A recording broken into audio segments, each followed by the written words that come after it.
హుజూరాబాద్ ప్రజల్లో తనకు వస్తున్న ఆదరణ చూసి ఓర్వలేక ఈటెల రాజేందర్ ఆరోపణలు కుట్ర చేస్తున్నారని ఎమ్మెల్సీ పాడి కౌశిక్ రెడ్డి ఆరోపించారు. తనను ధైర్యంగా ఎదుర్కోలేక ఫేక్ ఆడియోలు వైరల్ చేస్తున్నారని మండిపడ్డారు.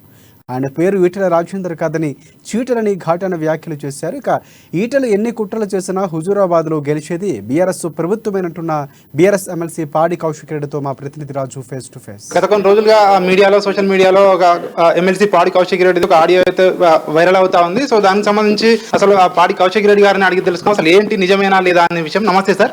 గత కొన్ని రోజులుగా సోషల్ మీడియాలో కానీ మీ పేరుతోటి ఒక ఆడియో క్లిప్ అయితే వైరల్ అవుతుంది. మీరు ముదిరాజ్ కమ్యూనిటీ వాళ్ళకి సంబంధించిన ఒక యూట్యూబర్ ని కెమెరామెన్ ఎవరైతే ఉన్నారో కులం పేరుతో దూషించి తిట్టారని చెప్పి కూడా అంటా ఉన్నారు. సో ఇది మీ వాయిసేనా సార్, మీరేనా? మీకు ఒకటి క్లారిటీగా నేను ఆల్రెడీ ఇచ్చిన బ్రదర్, ఏ ముదిరాజ్ కులస్తుని నేను తిట్టలేదు వ్యక్తిగతంగా. ఇప్పుడు నువ్వు ఏ కులమో నాకు తెలుసు. Do I know which caste you are? ఇది అబ్సల్యూట్లీ ఫాల్స్. ఒక ఫేక్ ఆడియో క్లిప్ తయారు చేసి ఆ ఆడియో క్లిప్ ద్వారా నన్ను బద్నాం చేసే ప్రయత్నం చేసి నేను ఆల్రెడీ చెప్పిన ఇది నా ఆడియో కానే కాదు. ఎవరన్నా ఈ ఫేక్ ఆడియో వల్ల ముదిరాజ్ అక్కా చెల్లెలు అన్న తమ్ముళ్ళకి ఎవరైనా మనోభావాలు దెబ్బతింటే నేను క్షమాపణ చెప్తున్నా అని చెప్పిన. కానీ ఆ ఆడియో క్లిప్ నాది కాదు. చాలా త్వరలో నిజాలు బయటకు వస్తాయి. సో దీనికి ఫోరెన్సిక్ కూడా పంపించాలని చెప్పి కూడా మీరు అలా డిమాండ్ చేసి ఉన్నారు. సో ఖచ్చితంగా ఆ మాట మీద ఉన్నారు సార్ ఇప్పుడు కూడా? 100% అదే మాట మీద ఉన్నా, 100% పంపుతాం కూడా. అండ్ సార్ ఇంకొకటి కూడా ఈ రోజు ఈటెల జమున గారు చూసుకుంటే మీ మీద కొన్ని ఆరోపణలు కూడా చేశారు. సో ఈటెల రాజేందర్ గారిని చంపే కుట్ర జరుగుతుంది, 20 కోట్ల సుపారీ మాట్లాడుకున్నట్టు కూడా మా దగ్గర సమాచారం ఎవిడెన్స్ కూడా ఉన్నాయని చెప్తా ఉన్నారు సార్. సో ప్రత్యేకంగా మీ మీద ఆరోపణలు కూడా ఏం న్యూస్ ఛానల్? అమ్మ న్యూస్ ఛానల్ ద్వారా సవాల్ విసురుతా ఉన్నా. నువ్వే అన్నావు కదా ఎవిడెన్స్. నేను దమ్ముంటే ఎవిడెన్స్ పెట్టమని చెప్పు. ఎవిడెన్స్ దమ్ము ఉంటే బయట పెట్టమని చెప్పు. ఎవిడెన్స్ బయట పెడితే నేను ఏమైనా చంపిన ఆయన కుట్ర చేసినట్టు ఎవిడెన్స్ బయట పెడితే నేను నా ఎమ్మెల్సీ పదవికి రాజీనామా చేస్తా. లేకుంటే నువ్వు నీ ఎమ్మెల్యే పదవికి రాజీనామా చేసి కాంటాక్ట్ చేయకుండా ఉంటావా? చెప్పు, ఛాలెంజ్ ఇది. ఇంకొకటి సార్, ఈటెల రాజేందర్ గారు పేరు కనిపించకుండా చేస్తున్నారు నియోజకవర్గంలో. సో అమరవీరుల స్థూపం దగ్గర ఉన్న దాన్ని కూడా కూల్చేశారని చెప్పి కూడా సో ఈరోజు ప్రెస్ మీట్ లో అనడం జరిగింది. అదే అసలు ఇంత పెద్ద చిల్లరగాలు వీళ్ళంటే ఈ చీటర్ రాజేందర్ కి ఇది దయచేసి చూపించాలి.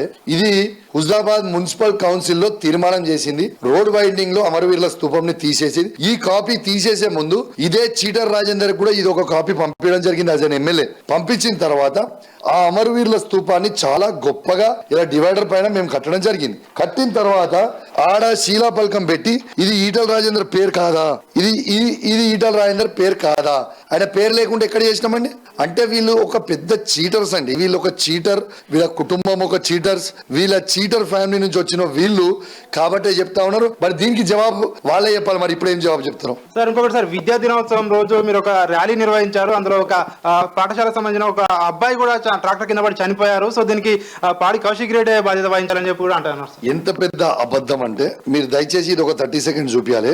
అసలు ఆ అబ్బాయిని ఎవరైతే క్లెయిమ్ చేసినో ఆ అబ్బాయి అసలు ఆ స్కూల్లో అడ్మిషన్ లేదు, ఆయన ఆ ర్యాలీలనే పాల్గొలేదు. ఆయన చనిపోయింది ఇప్పుడు లైవ్ గా మీకు సీసీటీవీ ఫుటేజ్ ద్వారా చూపిస్తా. దయచేసి మీ ఛానల్లో చూపించాలి.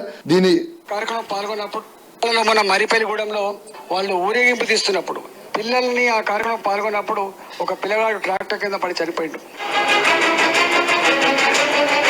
కింద నిజం ఉంది చూడండి. ఇదే వీడియోలో ఆ ట్రాక్టర్ కింద పడి ఆ పిల్లగాడు ఏదో నడుచుకుంటూ పోతుంటాడు. అది ర్యాలీకే సంబంధం లేదు. అంటే దీన్ని బట్టి మీరు అర్థం చేసుకోండి.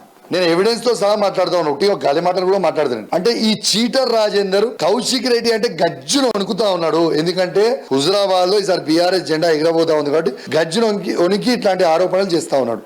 సార్ మీరు అన్నారు ఇంకొకటి, సో నేను రాజకీయాల్లోకి వచ్చిందే ఈటెల రాజేందర్ గారు ఓడించడానికి అంటున్నారు. సో ఒకవేళ ఈటెల రాజేందర్ గారు మళ్ళీ బీఆర్ఎస్ పార్టీలోకి వస్తే కలిసి పనిచేసే అవకాశం ఎంతవరకు ఉండొచ్చు? మీకు ఒకటే చెప్తున్నా అండి, నా లైఫ్ లా ఈ చీటర్ రాజేందర్ తో కలిసి పనిచేసే ప్రసక్తే ఉండదు నంబర్ 1. కానీ ఆయన ఇలా వస్తాడా రాదా అనేది మా బాస్ నిర్ణయం.